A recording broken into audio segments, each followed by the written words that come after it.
ইকরা বিসমি রাব্বিকাল্লাযী খালাক। হে নবী পড়ো। নবীজি সাল্লাল্লাহু আলাইহি সাল্লাম উম্মি ছিলেন।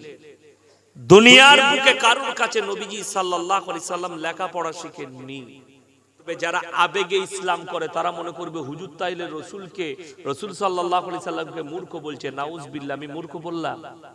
কথা বলেন, মূর্খ বললাম?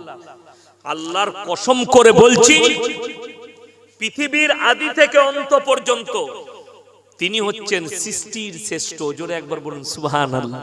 শুধু আল্লাহর হাবিব সাল্লাল্লাহু আলাইহি সাল্লাম নয়, আল্লাহ যতগুলো পৃথিবীতে নবী, পয়গম্বর, রাসূল পাঠিয়েছেন সকলের শিক্ষাগুরু হচ্ছেন আল্লাহ নিজে। জোরে বলুন সুবহানাল্লাহ।